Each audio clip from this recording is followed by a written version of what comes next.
I have a few items for all of you at the top. In our effort to provide you updates on what's happening in Afghanistan, today the Afghan IEC began auditing ballots from the Afghan presidential runoff. The audit is being conducted in Kabul by the IEC under close supervision of the United Nations in accordance with international best practices, utilizing an IEC checklist supplemented by UN best practice recommendations. At today's kickoff, 33 boxes were audited, each in the presence of international and domestic observers, UN personnel, IEC, and Electoral Complaints Commission representatives and candidate agents. All were there. Live television covered the process, so it's also publicly available to all of you. And the first day of audits proceeded professionally, setting a good tone for the process. These are the first 33 boxes of approximately 23,000 that will be audited in the next few weeks. There is a planned ramp up, of course, of the auditing process. This is just the first day. Once it's up to scale, the audit will involve 100 teams operating simultaneously. The process is set to ramp up tomorrow, and there are over 100 accredited international observers already in Kabul. We note that the EU also plans to bring in an additional 100 professional observers from Europe next week to continue to support and ramp up this process. And how many did you say were done today? 33. 33. So when you say ramp up, you would expect them to do more than 33 Significantly in a day. more. This was just the first day. It was a kickoff. Obviously, there were a great deal of media present, so it will significantly pick up in the coming days. The purpose of the audit is to finalize, of course, the election, honor the millions of Afghans who participated. Clearly, there's still work to be done. We're working closely with both candidates, with Afghan officials, and with the UN mission in Afghanistan to ensure the agreement is translated into action. Next item at the top, the United States strongly condemns last evening's terrorist attack near Kasserine, Tunisia, which killed at least 14 Tunisian soldiers. We extend our condolences to the families of the victims and hope for a quick and full recovery of the wounded, recognizing that only in an environment of security and stability will democratic Tunisia be able to continue to move forward in a positive direction. The United States will continue to support the efforts of the Tunisian government to combat the threat of terrorism. And finally, all of you have seen, and many of you have asked me about what we know about the reports of the Malaysian plane crash. We have seen the same reports you have. At this point, we do not have any confirmed information about casualties, the cause, or additional details. Our thoughts and prayers go out to those on board, their families and loved ones. We're closely monitoring the situation. The Secretary is, of course, aware of these reports, and we're seeking additional information. Our embassy in Kyiv is also in close contact with the Ukrainian authorities on this incident, but at this point, those are all the details that we have. Jen, so you've seen the reports apparently coming from the manifest that there were 23 U.S. citizens on board. Even if you don't know if that's actually correct, can you say whether you have that information from the manifest that apparently there were 23 U.S. passengers aboard? We've seen the public reports. I spoke to our team right before I came out here. We don't have any additional details at this point on American citizens. We're looking to, of course, obtain that information. As soon as we have it available, we'll make it available to all of you. As the Secretary, we know that the President spoke to President Putin this morning about not this, but the plane came up. Has the Secretary made any calls to anyone in Russia, anyone in Ukraine that you're aware of? Not at this point. Obviously, this just happened a couple of hours ago. We can keep you updated as well on any additional calls that he makes this afternoon. Does he plan to?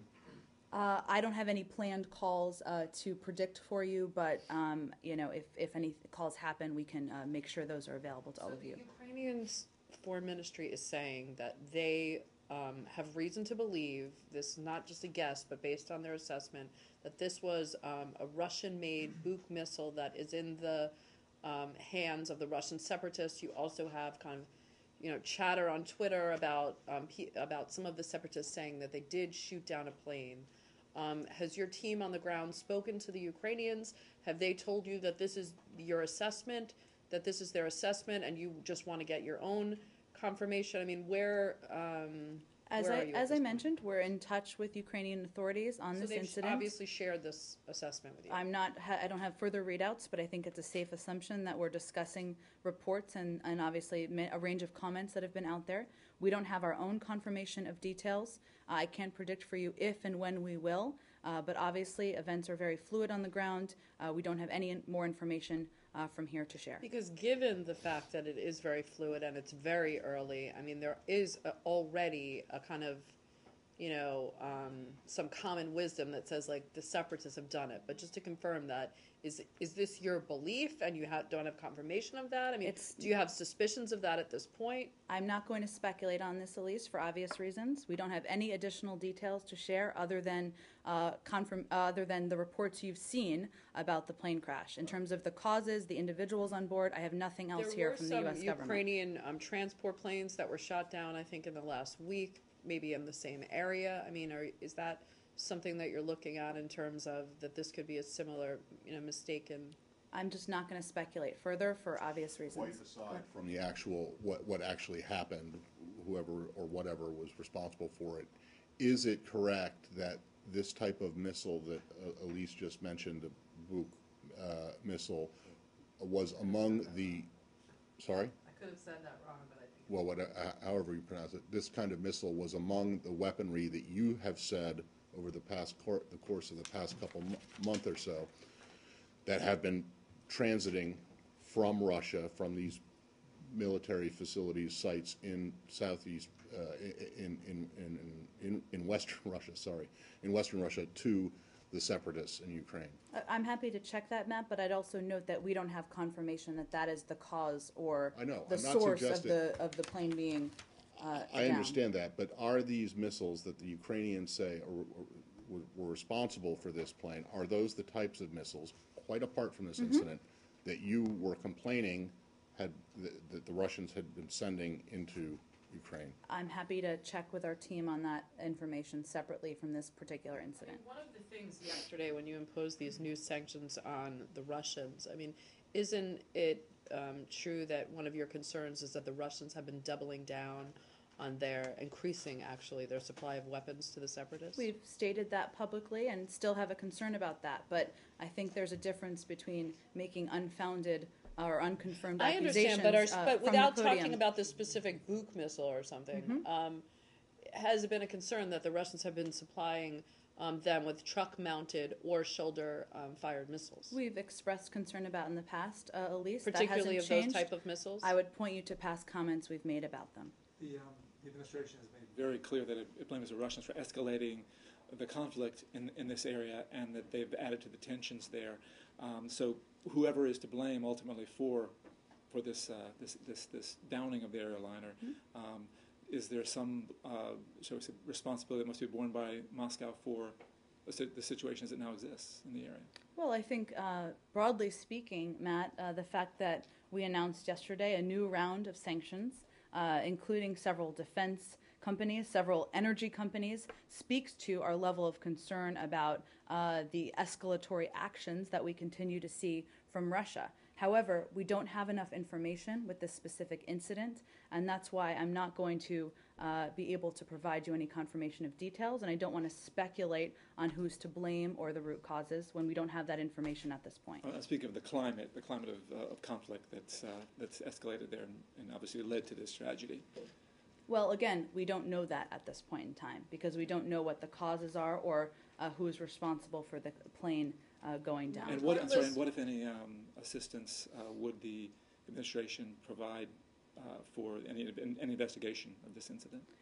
It's too early to say, and we have traditionally or historically provided a range of assistance. You're familiar with the assistance we provided when the Malaysian plane disappeared, but we can keep you all up to date on whether there's a request made and a request granted from our end.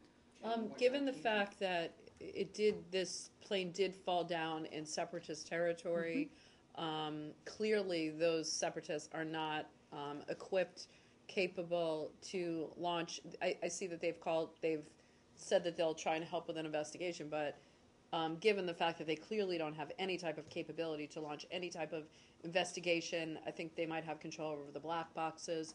I mean, how do you see the Ukrainians, and how can you help navigate ensuring that there is an investigation? Well, we're in close touch with Ukrainian authorities, and if there are requests made, we will keep you all abreast of whether we are providing assistance and what kind of assistance we're providing. Any Americans were on board? I can't at this point in time, and this just happened so recently, Lucas, but we are happy to provide all of you with that information as soon as we have any details to confirm. And obviously, we're seeking that information as we speak. Do we have any more? Okay, go ahead, Saeed. Oh, okay, go ahead, Matt. One on Ukraine. Apart from this incident,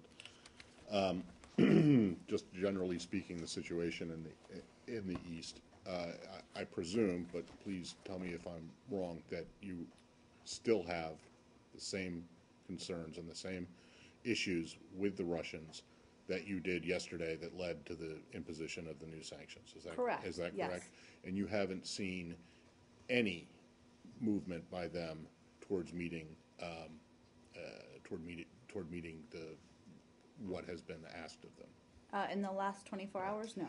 And then, excuse me, I'm not sure if you had a reaction to speak. I don't think you did because it happened so late. But to the EU's move, which well- they said that they would have new sanctions by the end of the month. Is that okay with you guys? Is that?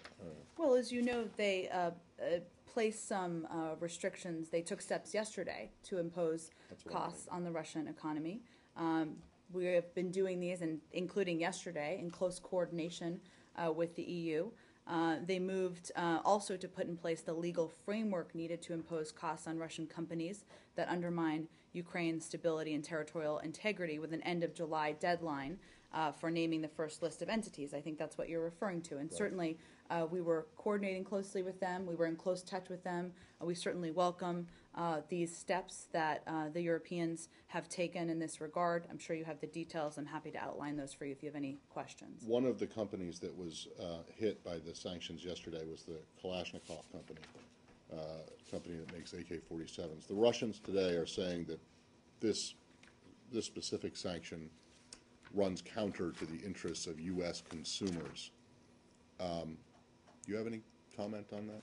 Well, let me first say that clearly, as we are making decisions about sanctions as it relates to here or any around the world, we take into account the impact on the United States, on U.S. businesses and consumers. And certainly we feel that peace and political stability and respect for international law are of critical importance to the global economy and to U.S. businesses. But let me give you some specific examples of the precautions that we take.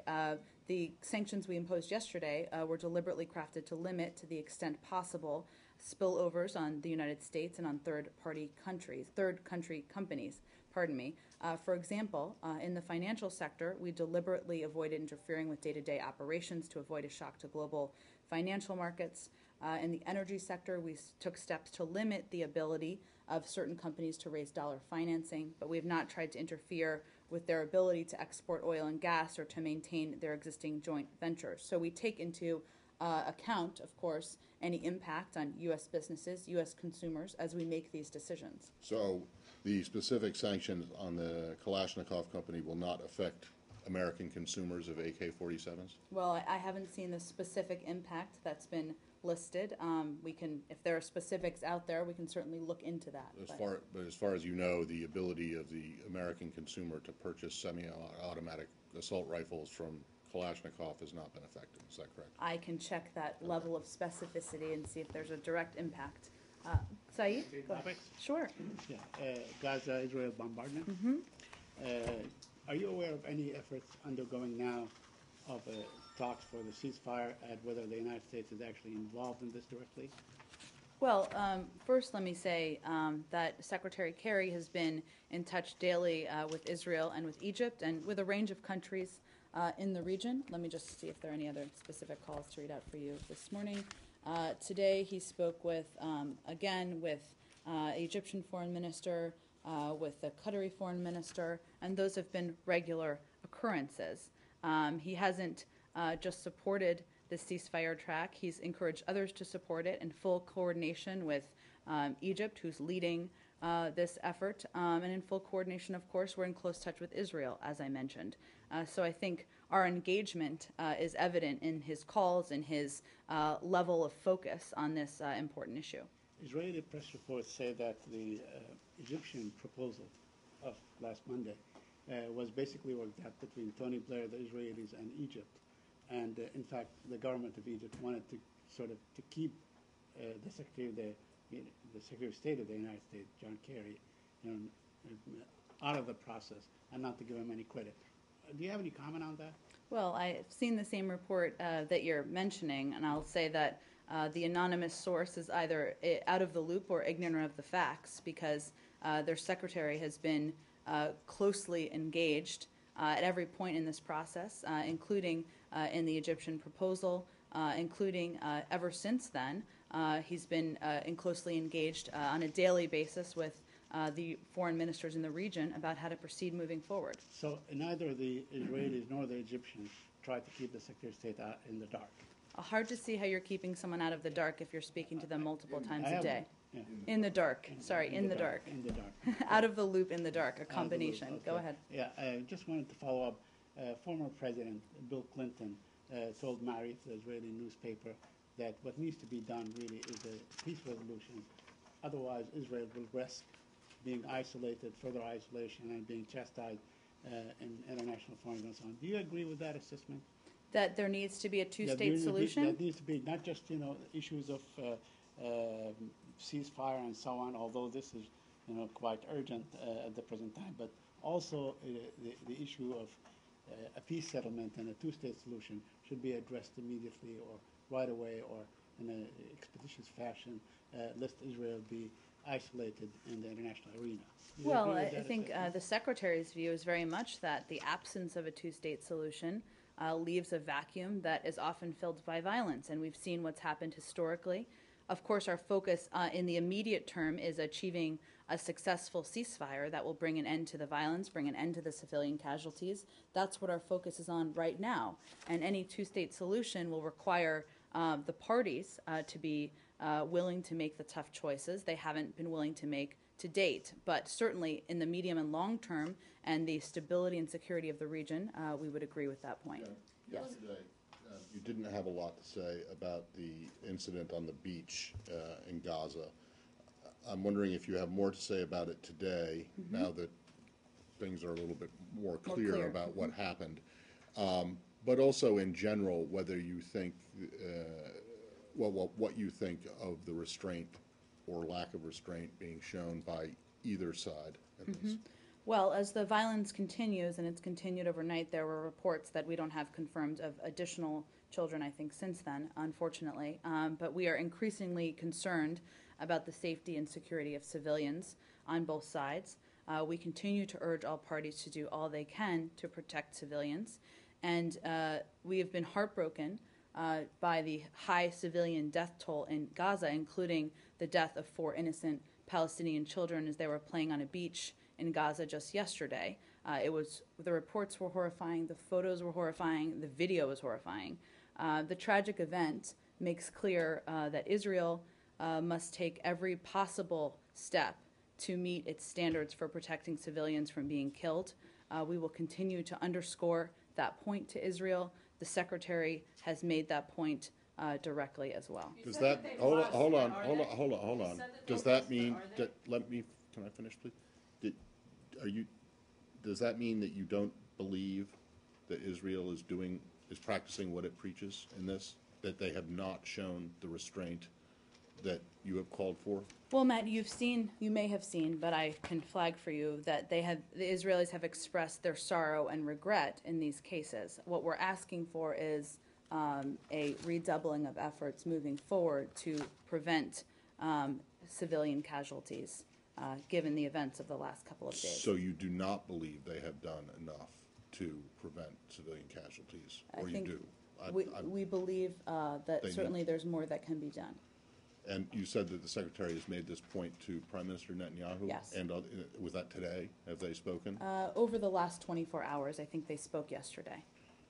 Can I ask about the ceasefire and all of the various parties? It seems as if there's a little bit of a rivalry going on right now between, on one hand, the Egyptians, who you seem to want to take the lead here in the current efforts with their proposal in terms of trying to trying to get a ceasefire in place, and on the other hand, Qatar and Turkey, who also have close ties with Hamas. And it seems as if there's kind of dueling agendas, and both trying to play the major role here. Have you talked to the Qataris and the Turks and the Egyptians about kind of playing nice and working together for the common goal? Well, the Secretary has been in touch with leaders from all of those countries. There's an Egyptian ceasefire proposal, as you all know, that was put out there just a couple of days ago, which we've continued to support, remains on the table. And we're engaging with any country that we think could play a role in influencing Hamas and bringing an end to the violence and the death of civilians on the ground. I'm not going to speculate or weigh into any political rivalries in the region, but we'll remain engaged with all of the countries that we think can play a role. Well, let me ask the question differently. So are you focusing on the Egyptian plan for the ceasefire, or are you trying to create another parallel mechanism whereby the Qataris seems to be want to offer another ceasefire plan for Hamas? Well, the Egyptian proposal is the one that has been out there to date. We remain engaged with all of the countries in the region who can play a role. I'm not going to predict for you whose ideas or whose views may be most incorporated. Oh, sorry, do you want, go ahead. Go ahead. So for the time being, I'm just trying to understand. Sure. For the time being, so the Egyptian proposal is the dominant proposal for the time being. Correct. And everybody else will help us, will play a supportive role, including the Qataris and the Turks? Well, I think we're engaged with all countries to see what role they can play in influencing Hamas to engage and return to the 2012 ceasefire. So we are having a range of talks in that regard. But the 2012 ceasefire does not really talk about opening the entry points and the border points and so on, or lifting the siege that Gaza has suffered from for 7 straight years. So this is a real problem. It's creating a humanitarian disaster.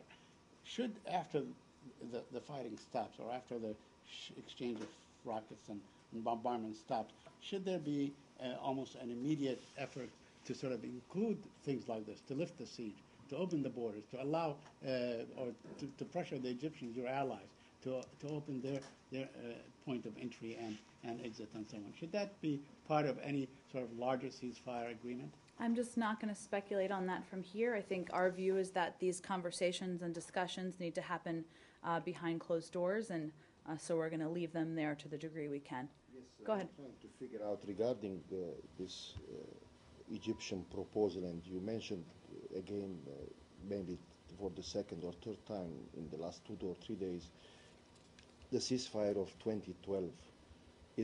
Can we say it's a kind of reset? I mean, it's going back to what was the situation at that time, or how do you look to it? Well, I think we're referring to it because that was sort of the last, well, not permanent, successful ceasefire, I believe is accurate to say. And so we think it can be a model or a basis, but of course the Egyptians have been in the lead in putting a proposal forward. There are discussions happening behind closed doors, and we'll see how they proceed. The Secretary, as I've mentioned, has been very engaged in discussions with all parties in that regard. In the last 24 hours, always the raised question is what kind of carrot you are offering to Hamas to accept the Egyptian proposal. Is there any carrot there? We're not engaged with Hamas, so No. I would point you to the Egyptians or others to lay out, if they choose to, more about their discussions. So you talked a bit about wanting saying that the Israelis needed to do more to live up to their own standards, but you didn't mention Hamas. I'm going to give you the opportunity now. There are rockets that are still being fired into Israel. You have condemned that in the past. I presume that you still do.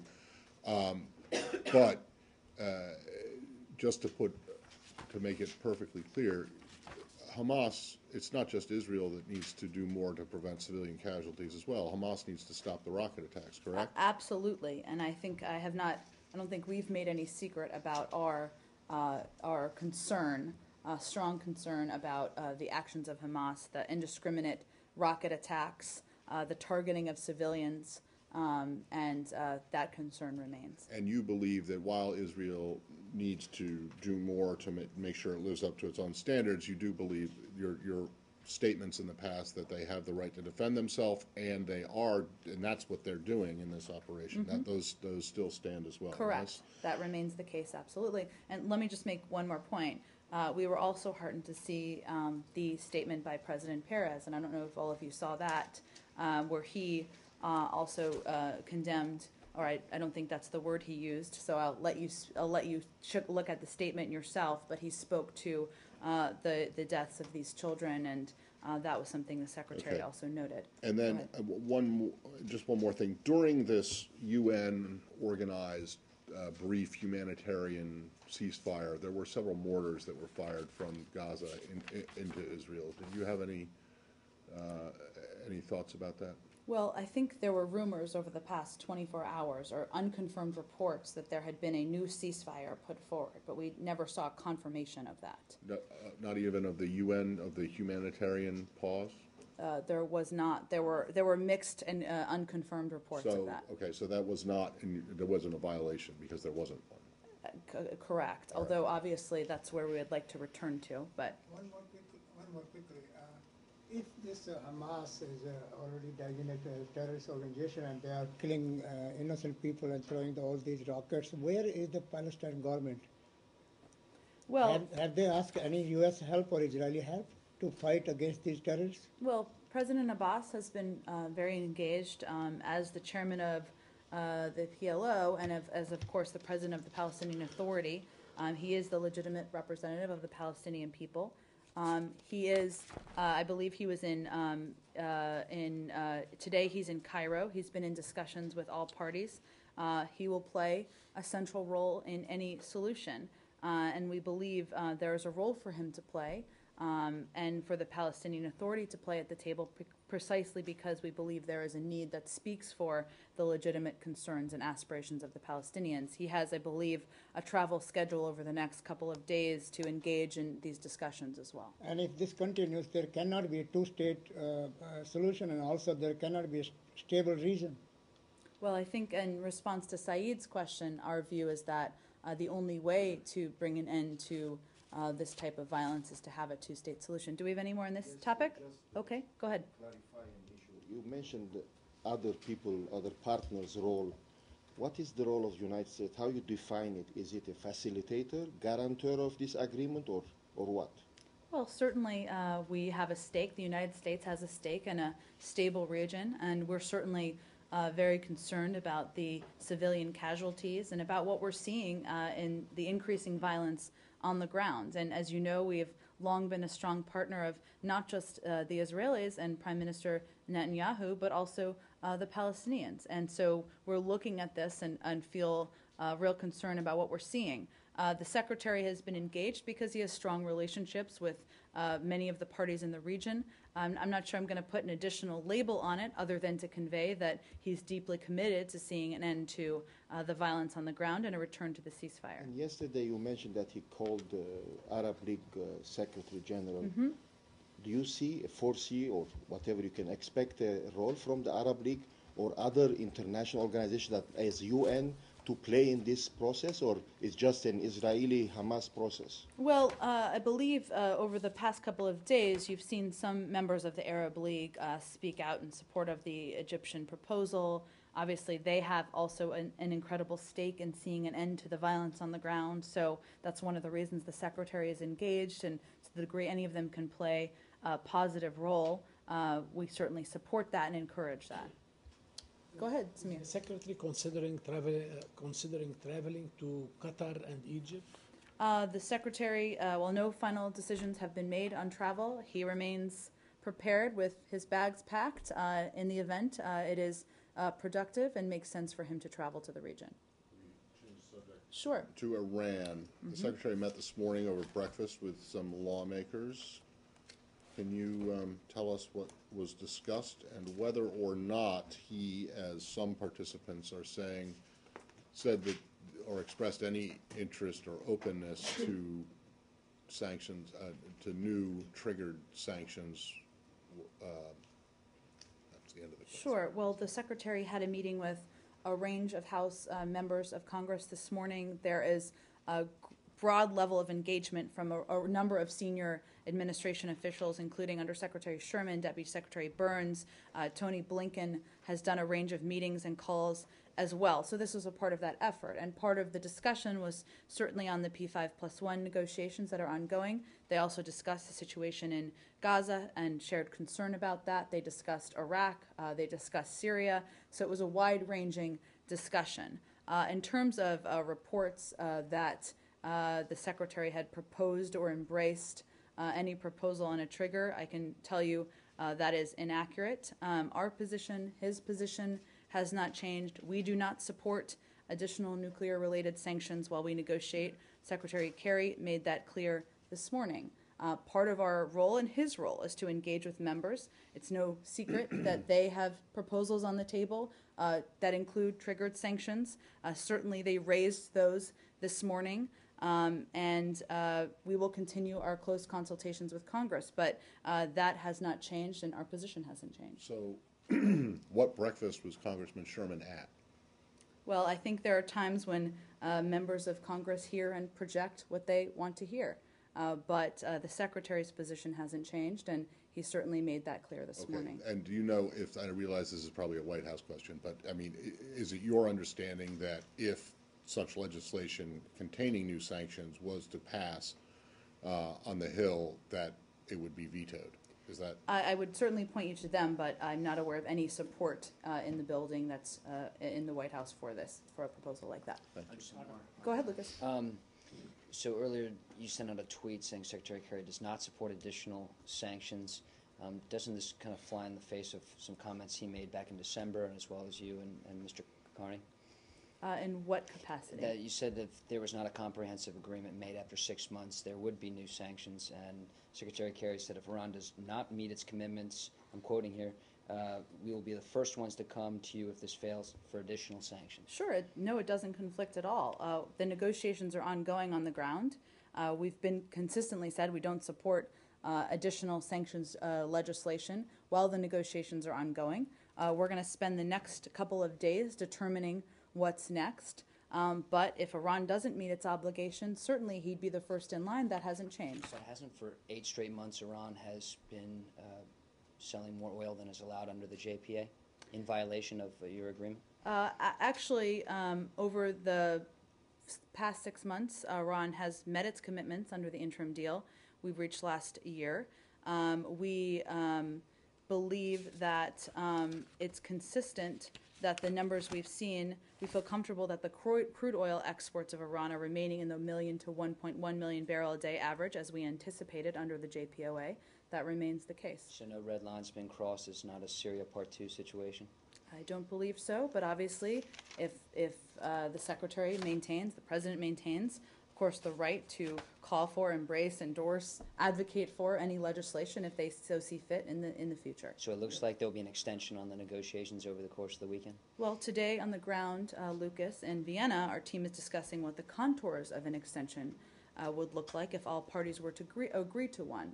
That we're not at that point yet, but certainly those discussions are ongoing on the ground, and over the course of the next couple of days, we'll consult with Congress and certainly make a decision. So if all countries agree on an extension, there will be an extension? I'm not predicting that. I think we're going to see how negotiations play out on the ground, and certainly all countries would have to agree. That's part of the requirement. Hold on one moment. On the oil issue. Yes. This is all just massaging of statistics, isn't it? I mean, there are statistics out there that are not inaccurate that show that Iran is in violation of the JPOA. Those statistics, though, include things, items, condensates, whatever, that you, meaning the administration, do not include. Well, I mean, you do accept that. Nor right? does the accounting or Congress or the way that we measure the JPOA include condensates. And the numbers we calculate also don't include oil that is going to Syria, given that is not producing revenue to Iran. So there are a range of public accounting mechanisms, but our mechanisms, which are based on a range of public and private data, still maintain the million to 1.1 million barrels a day Okay, average. But it was my understanding that even stuff that's not exported to Syria, they don't get the money from. They don't, I mean, it goes into an account that they're not allowed to use without approval. You're right. Even other countries, you're correct. Yes. So I don't understand what the Well, difference there is. won't And be it would seem to me that you would like count Syria, the exports to Syria twice, because those are going to fuel, I mean, I'm being facetious a little bit, but I mean, that oil is going to fuel the Assad regime, and it's what you call its killing machine. So it's worse, in fact, than oil that Iran is selling to India or China or South Korea. Well, let me be clear. We have long opposed and had strong concern about Iran's support for Syria, as well as a range of other concerns we continue to have about Iran.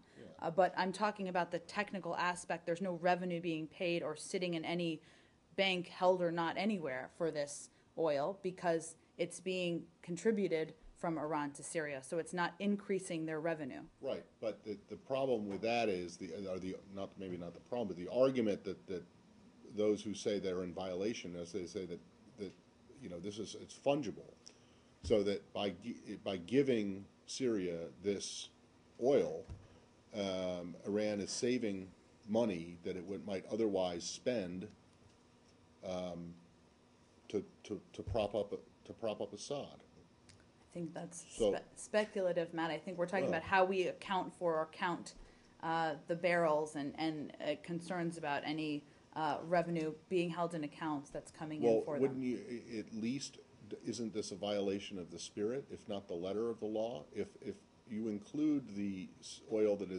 Iran sends to Syria, that would put them over the limit, correct? And if you do that, if you don't do that, it seems to me the problem is that not only are they getting a foreign policy benefit from their point of view, but they're also giving Assad benefit, which works directly in opposition to what the U.S. policy is. Well, I think it's a separate question. One, the fact that many countries, when they report their oil purchases, they lump in a number of products. It's not just crude oil. I know we already talked about this, but that is one of the contributing factors to a range of the reported numbers. Otherwise, we're talking about abiding by the JPOA. Separately, certainly we're incredibly concerned about Iran's support for the Assad regime and their continued assistance, and we've long talked about how that assisted and boosted Assad on the ground. Okay, well, so that concern, though, does not enter in at all to the nuclear negotiations. You're concerned that Iran is doing nefarious things, according to you, in Syria and elsewhere, in Gaza probably, and with Hezbollah and Lebanon.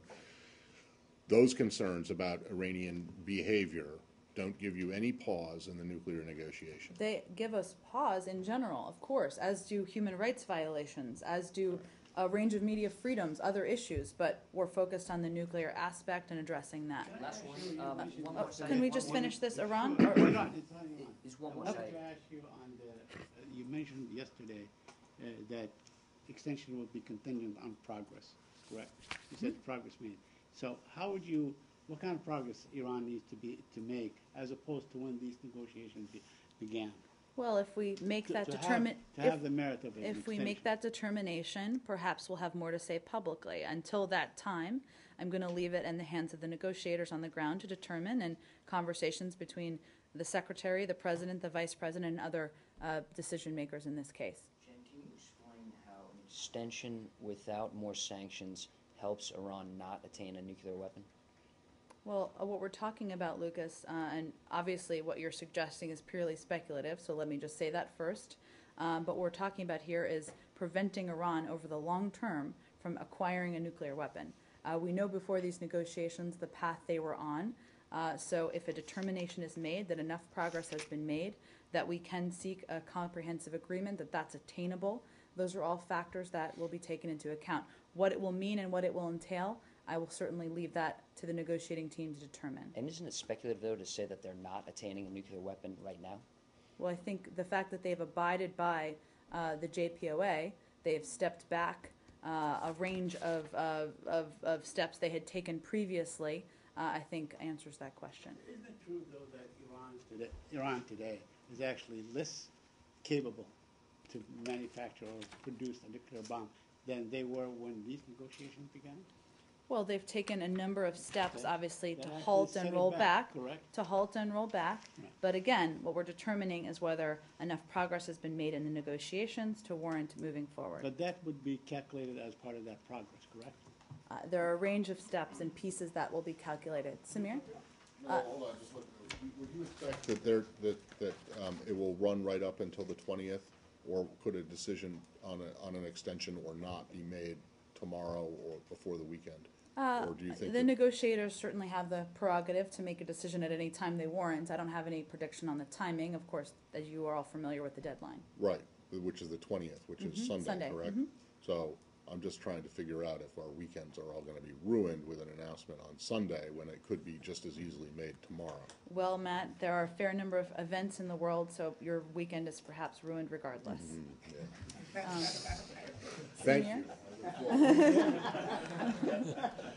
On Iran, do you have any update?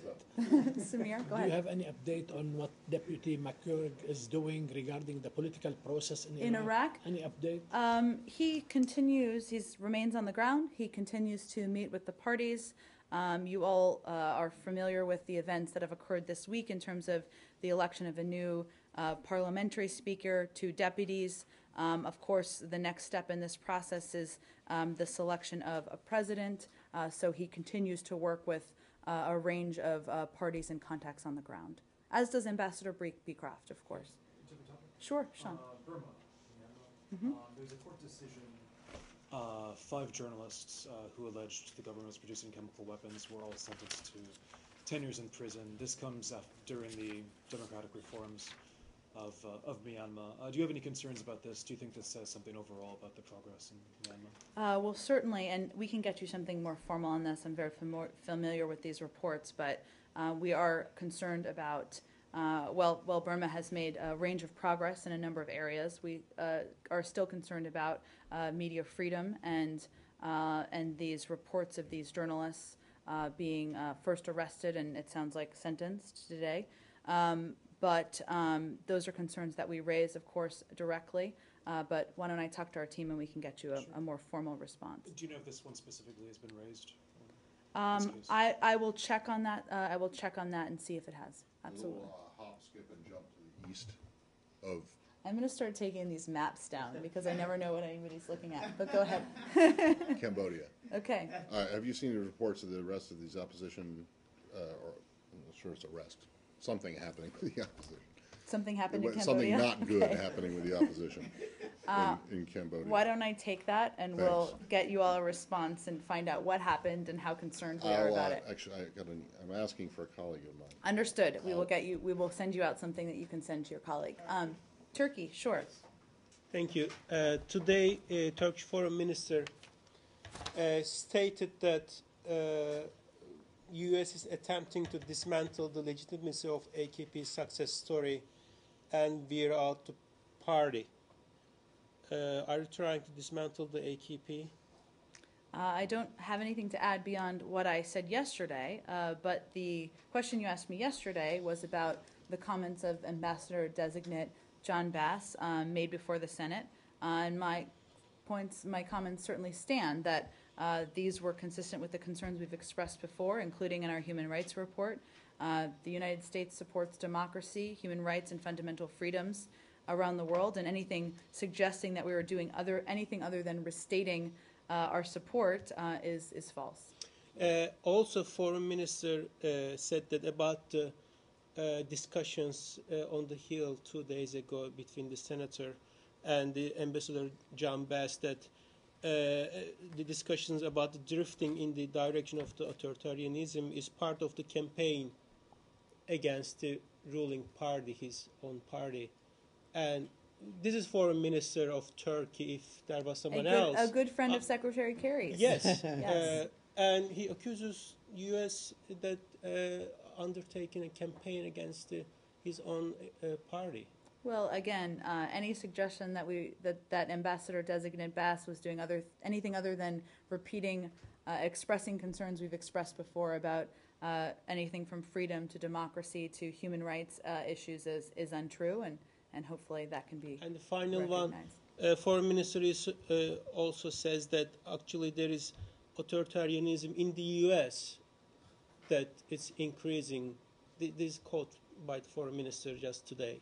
Well, I'm not sure what that would be a reference to, so perhaps you can ask for more clarity and we can talk more about He it. said that if he gives, this is also a quote, if he gives samples about this increase in authoritarianism in the U.S., that would be shameful for the U.S. counterparts. Well, it's hard to see what that's a reference to, so.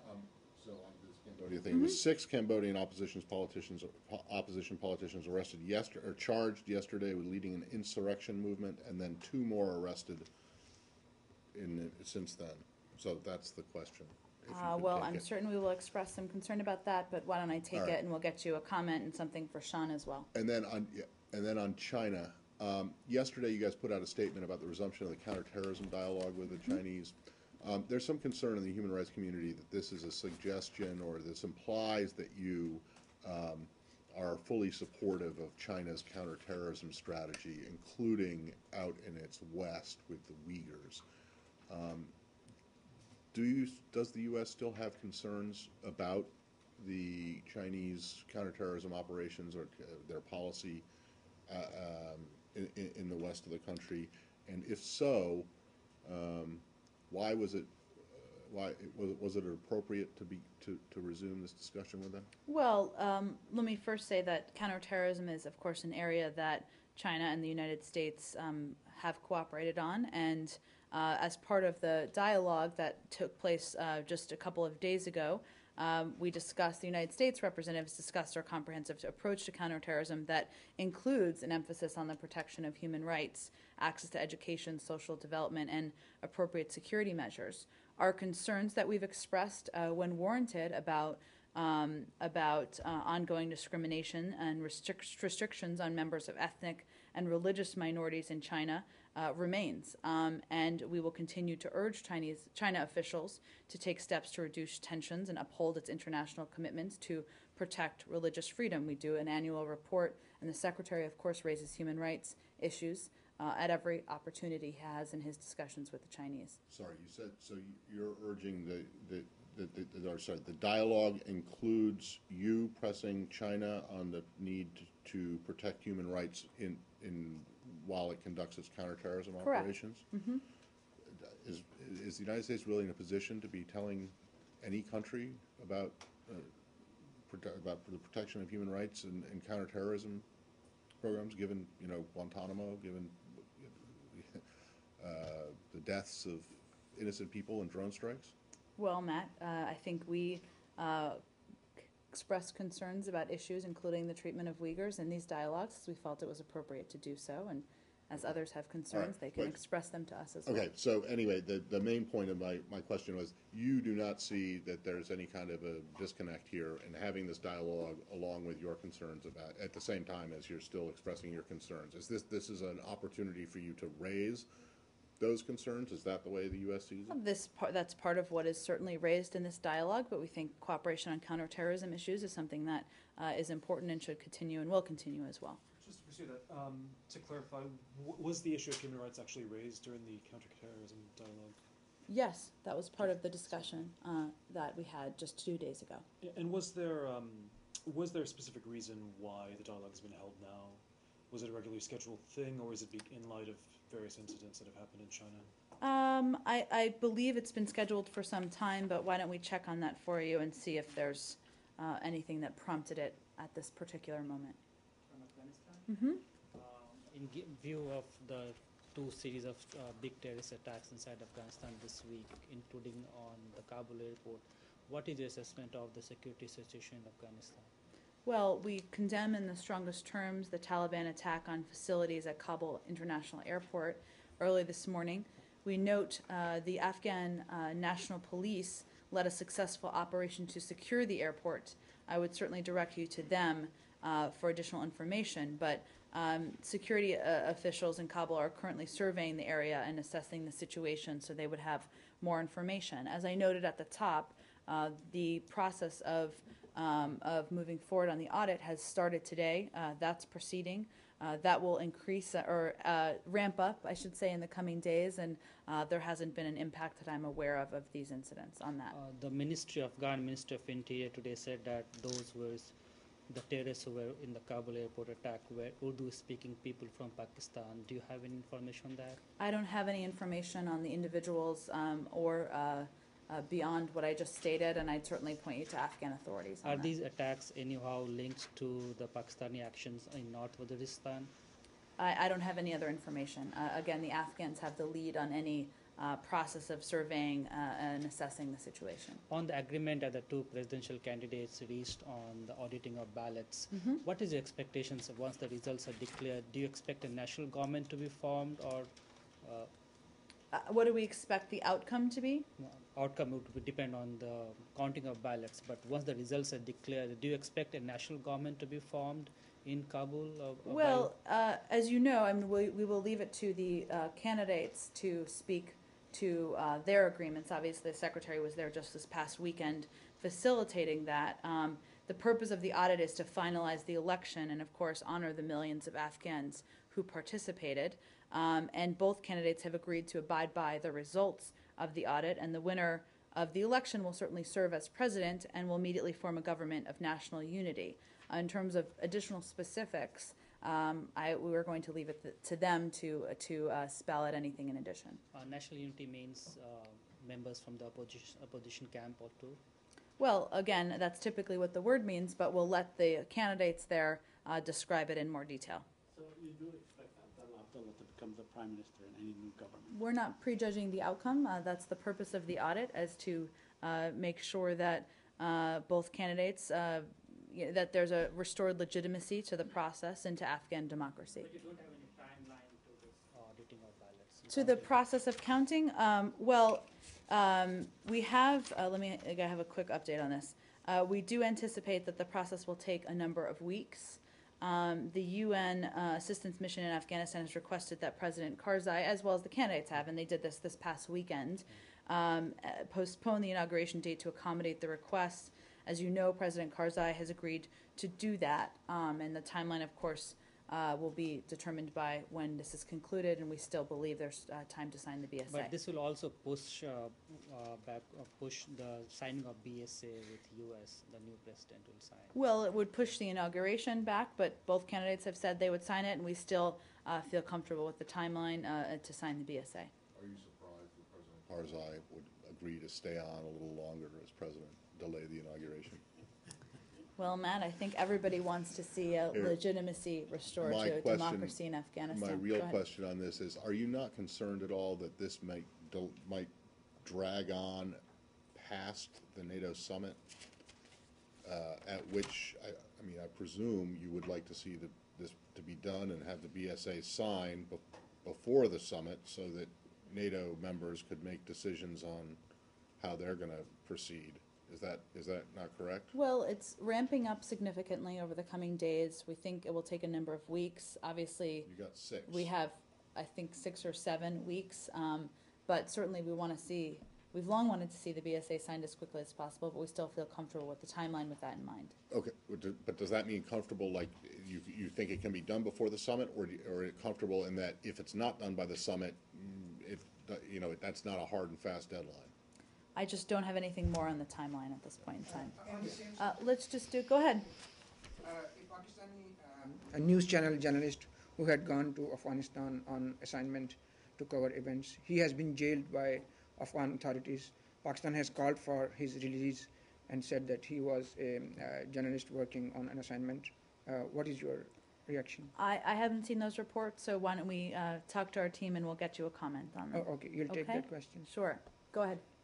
There was a news report a couple of days ago that Secretary Kerry told his Japanese counterpart, Foreign Minister, during a phone call last week that the Prime Minister Abe should refrain from going to North Korea because such a trip could undermine trilateral cooperation between U.S., Japan, and Korea in dealing with North Korea's nuclear and missile programs.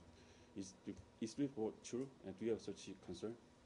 I know there have been a range of reports out there. We've provided a readout. I just don't have any additional readout to share with all of you. I can reiterate that during their call last week, they discussed the full range of bilateral and regional issues, as well as cooperation that reflects the global nature of our partnership. The United States, of course, supports Japanese efforts to resolve the abductions issue in a transparent manner. We are close allies and partners, but beyond that, I know there have been a range of reports. I just don't have anything more to add from here. Yeah. Do you have any updates on the U.S. engagement with the Security Council with regard to North Korea? To North Korea? No, I do not. Can I just pursue that? I mean, does the U.S. have a stance on whether it would be appropriate for Prime Minister Abe to go to North Korea? I don't have anything more to add on this particular issue. Quickly, India. And I'm not aware of a particular trip plan they've announced either. So India. 5 nations, that includes Brazil, India, China, Russia, and South Africa.